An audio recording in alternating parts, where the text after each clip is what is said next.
السلام علیکم۔ وعلیکم السلام۔ جی، آج ہم ایک بہت ہی خاص ایک نئے سلسلے کا آغاز کر رہے ہیں۔ جی بالکل۔ ہم حضرت قلندر بابا اولیاء رحمت اللہ علیہ کی کتاب لوح و قلم اس کا مطالعہ شروع کر رہے ہیں۔ یہ آپ سمجھیں ہماری پہلی نشست ہے۔ جی بالکل، بسم اللہ الرحمن الرحیم۔ اور ان نشستوں میں طریقہ یہ رہے گا کہ ڈاکٹر مقصود الحسن عظیمی صاحب وہ کتاب کی قرأت کریں گے جی اور ہم یہاں اس متن پر تفصیل سے بات چیت کریں گے۔ کوشش ہوگی کہ ہر نقطے کو سمجھا جائے۔ انشاءاللہ، بہت اچھا اقدام۔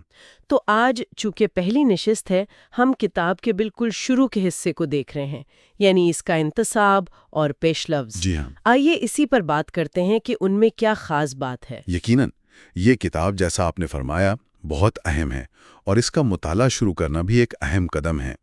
اس کی اہمیت اس پیغام میں ہے جو یہ دے رہی ہے، انسانی فکر کی سمت درست کرنے کے لیے۔ بالکل، اور انتصاب میں جو پہلی بات ہے وہ فوراً توجہ کھینچتی ہے۔ لکھا ہے، میں یہ کتاب پیغمبر اسلام حضور علیہ الصلاۃ والسلام کے حکم سے لکھ رہا ہوں۔ جی، مجھے یہ حکم حضور علیہ الصلاۃ والسلام کی ذات سے بطریق اویسیہ ملا ہے۔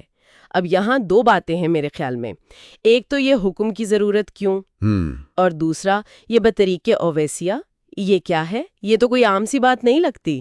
آپ نے بالکل صحیح نکات اٹھائے ہیں۔ دیکھیں، حکم کی ضرورت وہ اس لیے کہ وقت کے ساتھ انسانیت انبیاء کرام کی جو اصل تعلیمات تھیں ان کی روح سے وہ تھوڑا دور ہوتی جا رہی تھی۔ اچھا، تو اس کتاب کا مقصد بنیادی طور پر فکر کو، سوچنے کے انداز کو واپس اصل حقائق کی طرف لانا ہے۔ آج کا دور آپ دیکھیں زیادہ باشعور ہے، سائنسی ترقی ہوئی ہے، جی، تو لوگ صرف سنی سنائی باتوں پر یا قیاس آرائیوں پر میک بلیف پہ نہیں چل سکتے، وہ ٹھوس حقیقت جاننا چاہتے ہیں۔ صحیح، تو یہ کتاب اس ضرورت کو پورا کرتی ہے گویا۔ جی بالکل۔ اور دوسری بات بطریق اویسیہ، یہ عام ٹیلی پیتھی یا وجدان سے ایک الگ چیز ہے۔ اچھا، جی، یہ ایک بلند سطح کی روحانی کیفیت ہے۔ یہ طریقہ حضرت اویس کرنی رضی اللہ عنہ سے منسوب ہے۔ اس کے ذریعے کہا جاتا ہے کہ ارواح انبیاء و اولیاء سے براہ راست رابطہ ہوتا ہے، رہنمائی ملتی ہے۔ اچھا، زندہ انسانوں کی ٹیلی پیتھی سے مختلف ہے یہ؟ جی، یہ اس سے مختلف ہے۔ یہاں رہنمائی ان ہستیوں سے مل رہی ہے جو اس دنیا میں ظاہر میں موجود نہیں ہیں۔ سمجھ گئی، تو یہ ایک خاص روحانی رابطہ ہے۔ اچھا، اب آتے ہیں پیش لفظ کی طرف۔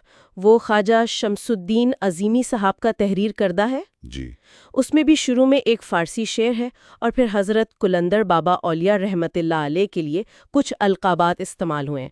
شعر ہے، گفتارچے از حلقے عبداللہ بود، گفتار اللہ بود، گرچے از حلقے عبداللہ بود۔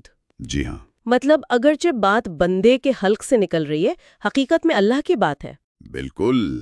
یہ شعر اصل میں اس علم کے منبع کی طرف اشارہ کر رہا ہے کہ یہ صرف انسانی سوچ نہیں بلکہ اس کا تعلق اوپر سے ہے، الہامی ہدایت سے ہے۔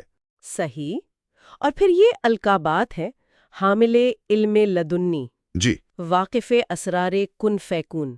ان کا کیا مطلب ہوا؟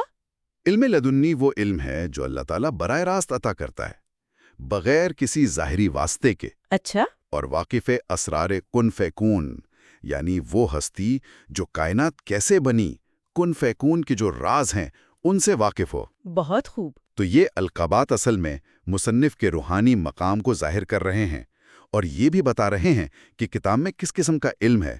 یہ صرف تعریف نہیں، یہ قاری کو تیار کر رہے ہیں۔ جی بالکل۔ آگے ابدال حق کا بھی ذکر ہے۔ جی، ابدال حق ایک خاص روحانی درجہ ہے، ایک عہدہ سمجھ لیں۔ اور پھر ناموں کا ذکر ہے، پیدائشی نام محمد عظیم، تخلص برخیہ، اور حضور صلی اللہ علیہ وسلم کی بارگاہ میں نام حسن اخرى، اور پھر مشہور لقب قلندہ بابا اولیاء۔ جی ہاں، یہ سب مل کر ایک پوری تصویر بناتے ہیں، شخصیت کے مختلف پہلو سامنے آتے ہیں۔ اور پیش لفظ میں ایک اور بہت دلچسپ بات ہے، وہ ہے کتاب کی تحریر کا طریقہ۔ ہاں، وہ کیا بتایا گیا ہے؟ بتایا گیا ہے کہ حضرت قلندر بابا اولیاء رحمت اللہ ارشاد فرماتے تھے اور خواجہ شمس الدین عظیمی صاحب اسے قلم بند کرتے تھے، مگر یہ صرف ڈکٹیشن نہیں تھی۔ اچھا، جی، یہ ایک روحانی عمل تھا۔ علم جو تھا وہ بابا صاحب کے تصرف سے خواجہ صاحب کے ذہن کی اسکرین پر آتا تھا، منتقل ہوتا تھا، بعد میں کچھ تدوین بھی ہوئی۔ اچھا، تو یہ کتاب گویا صرف لکھی نہیں گئی، یہ منتقل ہوئی ہے۔ یہ تو واقعی بہت گہری بات ہے۔ بالکل بالکل، اور شاید اسی لیے پیش لفظ کے آخر میں اس علم کو نوع انسان اور نوع جنات دونوں کے لیے ایک وراثہ اور امانت کہا گیا ہے۔ ہاں، یہ امانت کا لفظ بہت اہم ہے۔ اس کا مطلب تو یہ ہوا کہ اسے صرف پڑھ لینا کافی نہیں۔ یقیناً نہیں، امانت کا تقاضا ہوتا ہے کہ اسے سمجھا جائے، اس پر غور کیا جائے، اس کی قدر کی جائے۔ یہ کوئی ایسی کتاب نہیں کہ بس رسمی طور پر پڑھ لی یا عقیدت میں چوم لیا۔ صحیح۔ نہیں، اس کے مطالب میں اترنا ہوگا، گہرائی میں جانا ہوگا، ٹھہر ٹھہر کر پڑھنا ہوگا۔ یہ علم ایک ذمہ داری بھی ہے۔ تو آج ہم نے گویا لوح و قلم کا ایک تعارف حاصل کیا، اس کے انتصاب اور پیش لفظ کو سمجھنے کی کوشش کی، یہ جانا کہ کتاب کا پس منظر کیا ہے، کیوں لکھی گئی، کیسے لکھی گئی، جی اور اس سے جڑے کچھ بنیادی تصورات کیا ہیں۔ جی اور انشاءاللہ اگلی نشستوں میں ہم پھر باقاعدہ متن شروع کریں گے اور اسی طرح لفظ بلفظ اس کے مفاہیم پر بات چیت کو جاری رکھیں گے۔ بالکل۔ تو سامعین کے لیے آج کا ایک آخری خیال، اگر یہ علم واقعی ایک امانت ہے تو ہمارے لیے، آپ کے لیے، سب کے لیے اس امانت کو سمجھنے اور اس کی ذمہ داری محسوس کرنے کا کیا مطلب ہو سکتا ہے؟ اس نقطے پر ضرور سوچیے گا۔ بہت اہم سوال ہے۔ اور اگر آپ کو یہ گفتگو، یہ سلسلہ مفید لگا ہو تو ہمارا یہ چینل میلوڈی آف ڈیوائن، اسے اپنے حلقہ احباب میں، اپنے جاننے والوں میں ضرور شیئر کیجیے گا۔ بہت شکریہ۔ اللہ حافظ۔ اللہ حافظ۔